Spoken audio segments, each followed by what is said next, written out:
Soybean chilli बनवायलाही सोपी आणि अगदी जिभेवर चव रेंगाळत राहील अशीच बरं का. खूप छान लागते आणि पटकन होणारी आहे, अगदी मॅगीसारखी. तर जिरे मोहरीची फोडणी द्या, भरपूर बारीक असा चिरून लसूण घाला, तोही व्यवस्थित परतून घ्या. लगेच कांदा टाका, असा उभा चिरलेला आहे तुम्ही, तोही परतवून घ्या. तो परतत आला नाही तोच शिमला मिरची टाका, तीही थोडीशी परतवून घ्या. इथे आम्हाला कच्चेच आवडतात थोडे पदार्थ, तुम्हाला जास्त शिजवायचे असेल तर शिजवू शकता.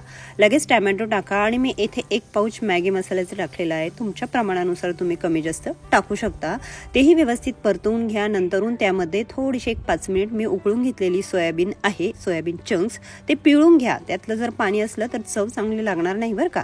आणि ते पण व्यवस्थित परतून घ्या. नंतरून मग त्यामध्ये ग्रीन चिली सॉस टाका. आता कमी जास्त प्रमाण तुम्ही इथे करू शकता. मी अर्धा चमचा सॉस टाकलेला आहे ग्रीन चिली, आणि अर्धा चमचा मी इथे ब्लॅक सॉस टाकणार आहे. तो तुम्ही कमी जास्त तोही टाकू शकता. बस इतकेच पदार्थ बास होता त्यामध्ये.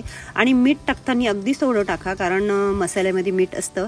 1-5 मिनिट वाफवून घ्या कमी गॅसवर आणि कोथिंबीर टाकून सर्व करा. खूप टेस्टी लागते, अगदी पोटभरीचं खाणं होतं. आणि तुम्हाला तर माहितीच आहे, सोयाबीनमध्ये भरपूर प्रोटीन असतं, त्यातल्या त्यात त्यामध्ये भाज्या टाकल्यावर आणखीनच चविष्ट आणि भरपूर पौष्टिक असं. तर नक्की बनवा. रोज 12 वाजता अशाच छान छान रेसिपी असतात, त्या बघा. आठवणीने यूट्यूब चॅनल सबस्क्राईब करा, इंस्टाग्राम फेसबुक पेज लाईक आणि फॉलो करा. उन्हाळी रेसिपी फार छान छान दाखवलेल्या आहेत, त्याही बघा. तेव्हा बाय, मी पुन्हा नवीन रेसिपी घेऊन.